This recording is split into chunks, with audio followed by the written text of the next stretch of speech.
Well, you kind of like, from what I understand, from what I read about you or learned about you, is that you kind of came up in the entertainment business. Yes. From a very small child. Yes. So this is nothing new to you.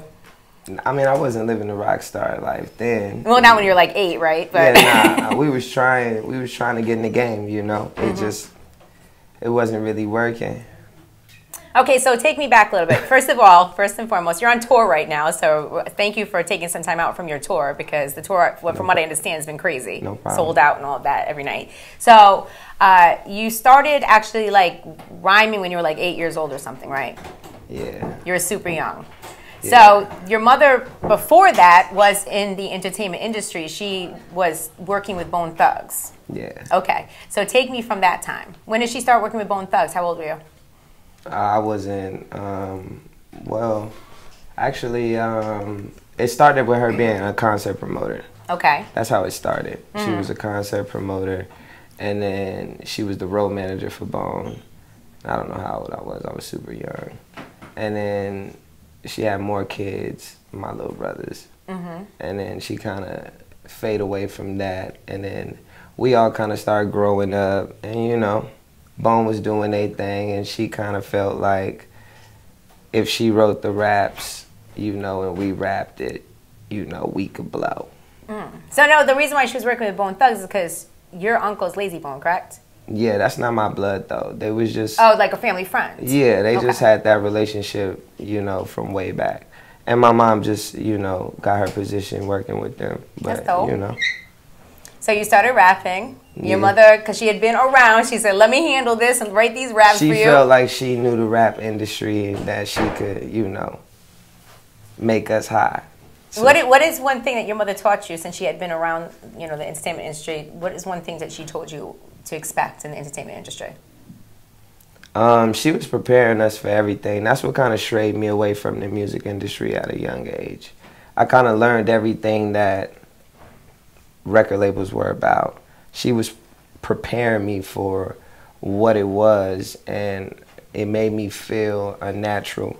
She kind of she told me without telling me, but showing me that, you know, they change who you really are with whatever the fuck they want to, however they see you as an artist is what they're going to want to put out, and they're going to try to shape you around that. And if you're not, you got to be down with that to blow. And I was like, oh shit.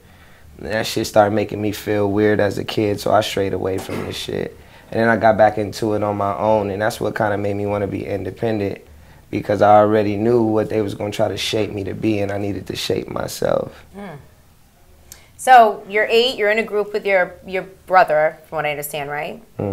And what was the group like? Did you guys like practice? Like what was the group? Does he write? Yeah, we practiced. We had songs. And shit. We was little positive rappers. We was You're like, stay in school. Yeah, we was on some shit.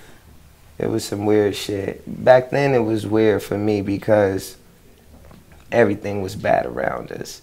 The struggle was so real, you know, and we was doing too much to try to keep up with the Johnsons, you know, and my mom had us doing the most. So, you know, that shit made me feel real weird, you know, at a young age, like fake, you know, and I kind of strayed away from all that shit, you know.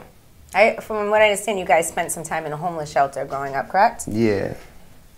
Yeah, the struggle was real. The struggle was real. We was trying to keep up, you know. Your mother was single mom? Yeah. Mom's been single for a while.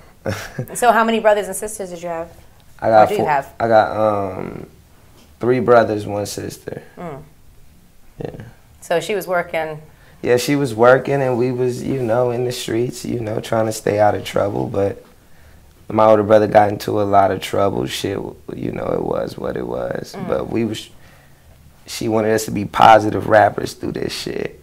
Well, she probably figured that would be what would sell. Yeah, but kind of like Will Smith, Fresh Prince. For us, you know, we couldn't even play that shit for the homies. They was like, what is this? They're like, this is not the life we are leading. It's like, this don't got nothing to do with what we got going on.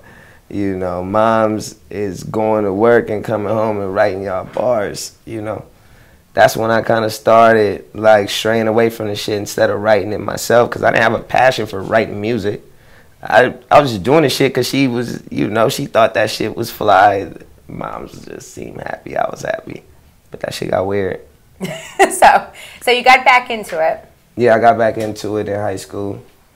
And what did your mother think then? She wasn't really paying it no attention. I mean, I had some little shit because I had met a homie who had a little studio in his house. Mm-hmm. And that's kind of how it happened. Like, I went over there and he was doing his little thing. And I had got into poetry, you know, just writing down my thoughts, really. Everything that was going on, you know. What was the first poem you wrote? Not even a poem, because it was more of thoughts, you know. Okay. And then I started trying to turn them into poems, you know, and really just, you know, do it that way. Give them titles and shit like that. My thoughts, though. Then I started making them rhyme, and then, you know, next thing you know, I had like a little verse to the Nas one mic. Nice. So I had put it down and shit, and the homies thought that shit was cool. I played that shit for Moski. Moski was there. He was like, nigga, that shit cool. I was like, yeah.